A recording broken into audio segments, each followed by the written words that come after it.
to History of the Second World War, Episode 42, The Spanish Civil War, Part 7, Jarama and Guadalajara. This week, a big thank you goes out to Joseph for their support on Patreon, where they get access to special ad-free versions of all of the podcast episodes, plus special Patreon-only episodes released once a month. If that sounds interesting to you, head on over to historyofthesecondworldwar.com/members to find out more information. 2 episodes ago, we discussed some of the transitions that occurred within the Nationalist leadership as it tried to transition from a group executing a coup into one capable of forming a coherent government and staging a civil war. Today, we will look at another important transition that would occur as the Civil War began to intensify, and this was the transition of the Republican military forces from a loose collection of militias to something that looked much more like a typical traditional military. The Republic would be at a military disadvantage when the fighting began. However, just in terms of numbers, the disparity would not last very long. However, this disparity would return and would grow over time, especially as foreign aid provided to the Nationalists began to vastly outstrip, both in quality and quantity, that which was provided to the Republic. This growing disparity would only come in the later years of the war, and in the autumn of 1936, a more immediate problem had to be solved, and the Republican leaders would make it a priority to transition their forces into more traditional military formations. As they would try to complete this change, the Nationalist attacks around Madrid would continue, 2 of which we will discuss today, the Jarama and Guadalajara offensives. These attacks in early 1937 would make it clear that a Nationalist military victory, should it occur, would be far from easy. It would also be the point where much of the qualitative advantage that had been enjoyed by the Nationalists would dissipate, as the Army of Africa would have many of its most skilled and experienced units suffer horrific losses. For this episode, I've put 2 maps on the website for each of the battles that we will be discussing today, which might be very useful to check out. In October 1936, the Popular Army would be officially created. This was the first and probably most important step away from the militia units that had dominated the Republican military efforts up to that point. This move was initiated with the support of the remaining officers of the War Ministry, many of the political leaders, and the Communist Party. They believed above all that the only way to effectively defend the Republic was through this action. This idea was reinforced by the incredibly poor performance of the militias when met with the early offensives of the Army of Africa and other nationalist forces as they moved on Madrid. An important point to remember is that this decision, made in October, was before the actual Battle of Madrid started, and up to that point, after the initial success of meeting the coup attempt, the Republicans had known little but defeat during the fighting. These failures would be the reason for the final push back towards a more formal military structure. There were also hopes among communist leaders that such a move would help to solidify their power and reduce the powers of the militias controlled by their political opponents, especially the anarchists. Speaking of those anarchist militias, they were not really big on the idea of militarizing the militias. For the anarchists, the traditional state military was seen as the antithesis of their beliefs, and so when they were being folded into the new army, they were, at the very least, greatly concerned. However, these ideological concerns were met with a litany of reasons for why the militia system was incapable of what it was being asked to do. Most of the individuals within the militia units had no formal military training, and they were led by elected officers who were often trade union or community leaders. They weren't soldiers. There was resistance to orders and little coordination between units. Even if many anarchists might recognize these concerns, there would still be resistance to the militarization that was being forced upon them. It did not help that the people who had been willing to drop everything and join the militias were some of the most dedicated to their beliefs, and often those beliefs conflicted with the militarization process. Regardless of possible concerns with what was happening, the militia units would be slowly militarized, with columns turned into battalions and brigades in late 1936, with larger units organized in 1937. This would split the anarchist militia members in the same way that the larger collaborationist argument would split the movement during the Civil War. Along with the reorganization during the winter of 1936 and 1937, 3 additional classes of conscripts would be called up. These were the 1933 to 1935 classes, so they were 19 to 21 years of age. There were also some volunteers that continued to trickle in, with some young men motivated to enlist for the food, if nothing else, as there were serious food shortages in many areas of Republican Spain. All these sources combined allowed for the number of men in the Republican military to greatly expand, and by the spring of 1937 they were able to muster about 320,000 men in total. These forces were split into three different groups, the first being 130,000 in central and southern Spain, which were under the command of the government from Valencia. 100,000 would be in the northern Enclave, which were under the command of local leaders, and 30,000 would be in Aragon, in the northeast, which was under the control of the Catalonian government. Within these armies, there were two primary problems, at least when it came to the men who led them. First up was the fact that many of the same problems that would plague the Nationalist armies would also affect the Republicans. This meant that their officers were often hesitant and far more used to the bureaucracy of peace than the action of war. There also was simply not enough of them, especially when it came to staff officers who were so important in terms of organization. This shortage of staff officers and a general lack of imagination among many of the commanding officers resulted in several very straightforward Republican operations. Even in the cases where they were able to achieve tactical success, it often proved impossible for any operational success to be found, which was absolutely not a problem unique to the Republican forces. The Nationalists and many of the armies during the First World War and during the Second World War would have similar problems. This meant that even the successful Republican attacks would often transition into a battle of attrition very quickly, with the Nationalists able to contain the advances. Many of these attacks were planned by, at the time, Colonel Vicente Roja, who would be one of the most influential Republican military leaders and would later be chief of the General Staff. One of the operations under consideration was an attack near the Jarama Valley, but the Nationalists would attack in the same area first. This attack would be launched in the continuing effort to cut off Madrid, which even after the efforts of the Nationalist forces in late 1936 and the first week of 1937 was still far from surrounded. The plan was to launch an attack to the southeast of the city over the Jarama River, with the objective of cutting the highway that led to Valencia, where the Republican government had fled during the early stages of the attack on Madrid. The larger plan was to then continue the advance and to meet an attack coming from the north, with the Jarama effort joined by an attack by the Italian Volunteer Corps to the north of the city, in the hopes of the two forces meeting at Alcalá de Henares. However, there were always delays in preparing for the Guadalajara attack in the north, with some pretty poor January weather playing a part, which prompted Franco to decide to launch the Jarama offensive by itself. The troops allocated for the attack would once again be under the command of General Varela, who would have about 25,000 men, although only 5 or so thousand would be directly taking part in the attack.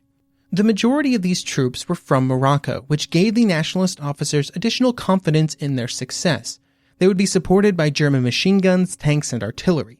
The plan called for an attack that would reach the river and then cross it to establish some beachheads, then advance to the high ground near the Valencia highway, and then finally that final push to Alcalá to meet the Italians.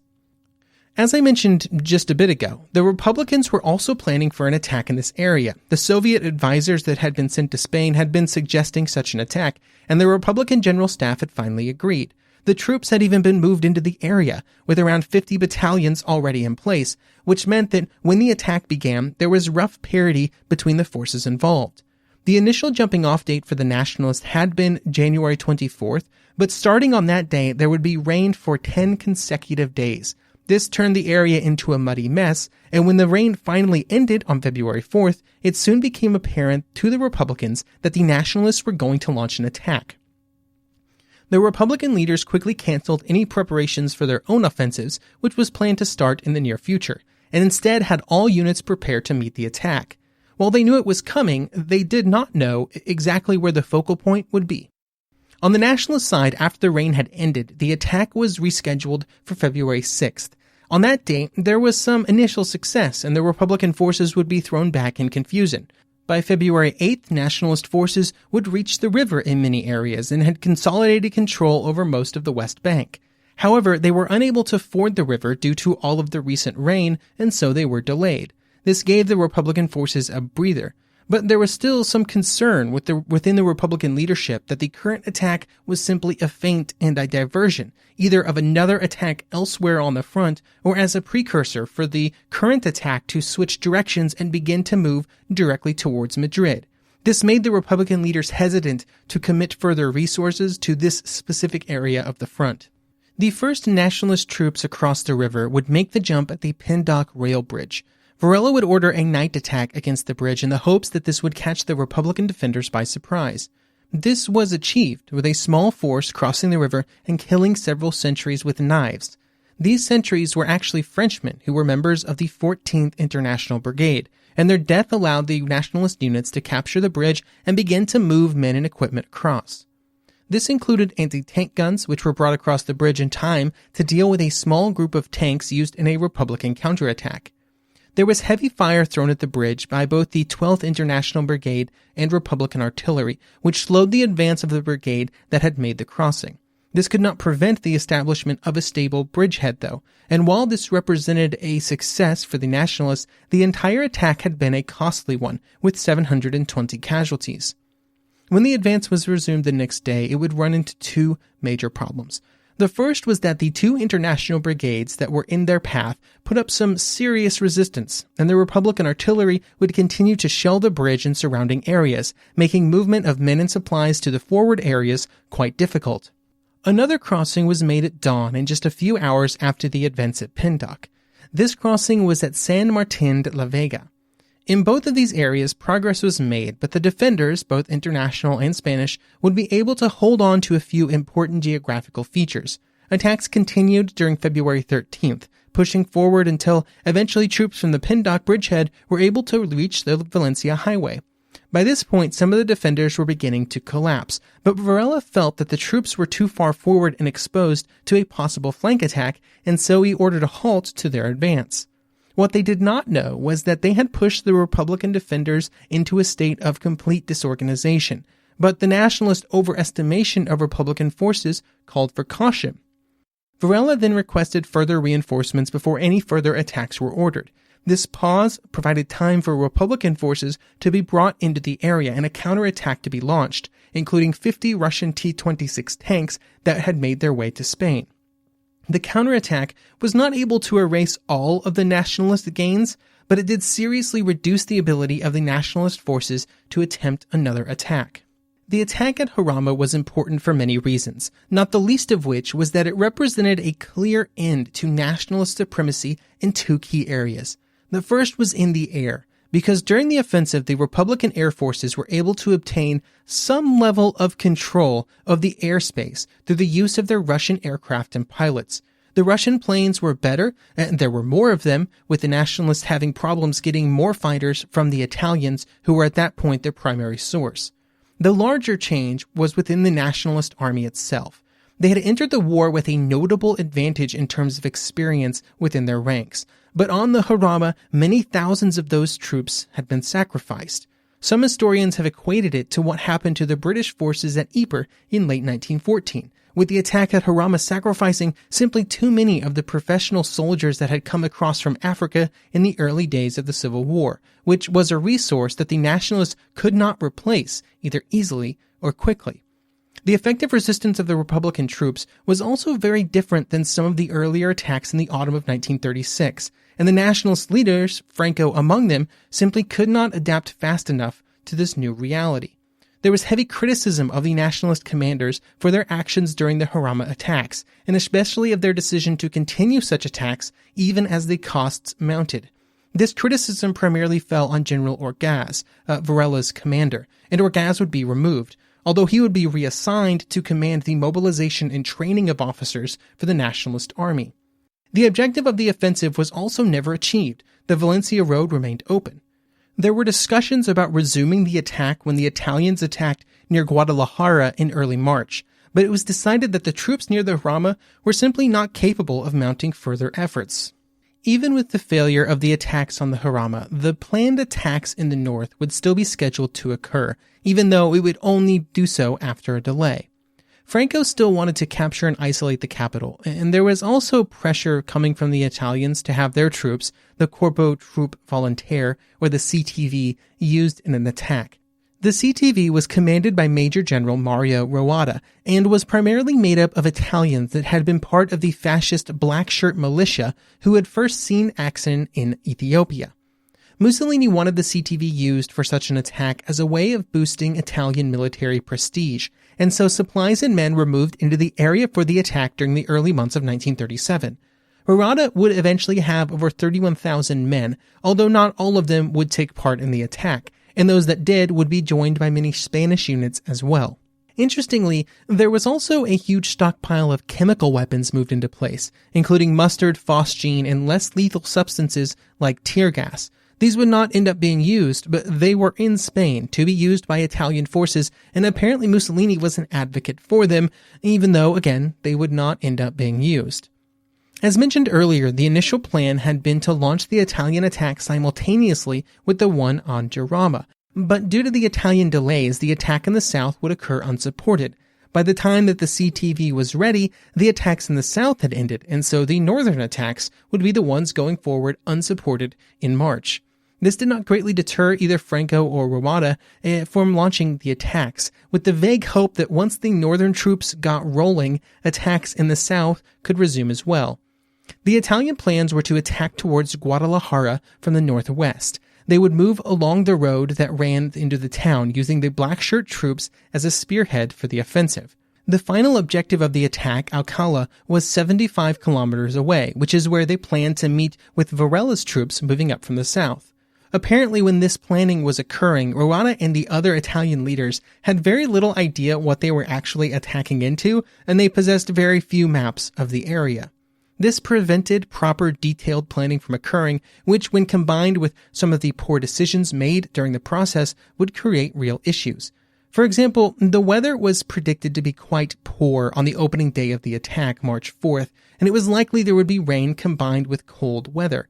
However, this was not seen as a huge problem by the Italian leaders, because they believed that the attack would be quick, and once it got going, it wouldn't stop, to the point where they ordered the field kitchens to be left behind, which I'm sure the Italian troops were really big fans of.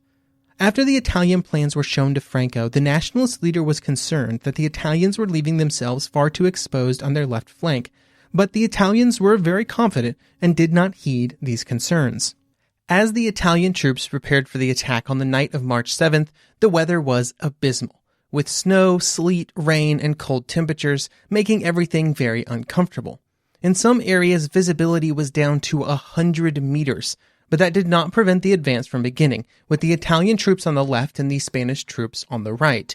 Despite these issues, progress was made, and while some sectors fared better than others, a bit under 20 kilometers was achieved at the furthest point. A lack of visibility, beyond making things very difficult, also caused some officers to favor a more cautious approach, which slowed the advance. On the next day, there would be great progress made on the far left of the attack, mostly thanks to the efforts of the motorized Italian troops who were able to use some armored cars to quickly pass through the Republican lines. However, the poor weather continued, which caused the entire operation to slow down.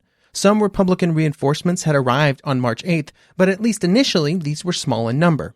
After the large jumps of March 7th and 8th, the Italian left found that any further progress would be hard going. One of the largest problems was logistical, with the road network disrupted by the battle, which caused a huge problem as supplies and men tried to continue towards the front. This, along with the stiffening of Republican defenses and the growing exhaustion of the attacking forces, meant that over the next several days, even though more attacks were launched, they barely crawled forward. In an attempt to restart the advance, additional air resources were brought in, with Italian and German bombers being utilized in greater numbers, and this included the first combat flights of the German HE-111. In addition to more air support, more Italian troops were also added to the front, and they would initially do quite well. On March 11th, they would be able to move in and capture their objective of Torrilla. However, on the left and the right of this advance, far less progress was made, which left those that had advanced the furthest in a dangerously exposed salient. The troops on the left were eventually able to take the town of Brihueva, which was one of their core objectives, but they were far behind schedule in running out of men and energy. By the end of March 11th, the Italian forces were in a rough spot. They had failed in their attempts to decisively break through the Republican front. 4 days of fighting in cold, damp weather was just adding to the normal exhaustion experienced by troops in combat. When they asked Franco about the status of further efforts on the Jarama to try and make further Italian successes more likely, Franco said that they would resume the next day. These attacks would not occur, and instead a Republican counterattack would be launched to try and recapture the territory lost in the Italian advance. Even before they began their counterattack, Republican strength was rapidly growing, both on the ground with a total of 35,000 men brought in and also in the air. Much like at Jarama, the fighters provided by the Russians were able to control the skies and launch air attacks against Italian and nationalist formations. It was challenging for the nationalist forces to interdict these attacks due to the weather. The Republicans also had the advantage of flying out of larger airfields, specifically the one at Albacete, which had paved runways. The nationalist air facilities in the area paled in comparison, and many of the nationalist airfields were dirt runways, which had become almost unusable due to the rain. With these resources, the Republicans planned to launch a counterattack, and the plan was very simple. Troops would be concentrated onto two axes. The first one would be given most of the available tanks, and it would move up the Zaragoza road. The second would cross the Tajana River with the goal of retaking Brihuega. On the other side of the line, the Italians were also preparing to attack, which was a decision made only after several discussions between Murata, Mola, and Franco. Murata was hesitant to continue the attack, and Mussolini was already agitating for the CTV to be moved to another part of the front, hopefully one where great offensives were more likely. Mussolini was concerned that events around Madrid were simply reaching a stalemate, and he had sent the CTV to Spain for great sweeping victories, not to get embroiled in battles of attrition. Murata was eventually convinced to resume the attack. He had been concerned about the possibility of a counterattack, but with the possible resumption of the attack in the cards and in the very near future, the Italian units had not been told to spend enough time preparing their defenses, which would make them vulnerable when the Republican attack was launched. The counterattack would begin on March 12th and would continue at varying levels of intensity for the next 10 days. They would, for the most part, slowly push forward, with both Soviet tanks and aircraft used to try and keep some momentum going. After the first attack on the 12th, the next major effort would be on the 18th. On that day, the weather was against the Republicans, with heavy cloud cover in the morning. Hours later, when the sky cleared, the Soviet tanks under the command of Colonel Pavlov would move forward. The Italians found it very difficult to keep the situation under control, with one of the reasons being that this attack had the fortune of attacking while Murata was away from his command post, having flown to Salamanca for discussions with Franco. In his absence, a withdrawal was ordered, which resulted in the Republican recapture of Brihuega. Murata was informed of this retreat while in a meeting with Franco, which I'm sure was a really fun moment for him. The withdrawal of the Italians caught the Republicans unable to truly follow up before a new line was established. Further attacks were launched on March 22nd, but they were unable to replicate the earlier successes. In the end, the line settled down with about half of the territory in nationalist hands that they had held at the high water point of their offensive. For this small advance, without any major objectives captured, the Italians had lost just under 3,000 men. However, the effects on the CTV went far beyond just numbers. Their morale was shattered. The situation was bad enough that Franco discussed disbanding the CTV altogether and dispersing all the men and equipment to other units. Instead, Murata was removed from command, and the CTV was put through a large reorganization, with General Ettore Bastico arriving to take command. For the Republicans, Guadalajara was publicized as a great victory. It really boosted morale. In terms of the course of the war, the two battles at Jarama and Guadalajara had one further effect. They would mark the point where Franco's focus on quickly capturing Madrid was finally broken, forcing him to accept that it would be a longer-term project and that nationalist efforts were better used elsewhere. Next episode, we will discuss the Northern Republican Enclave, which would become that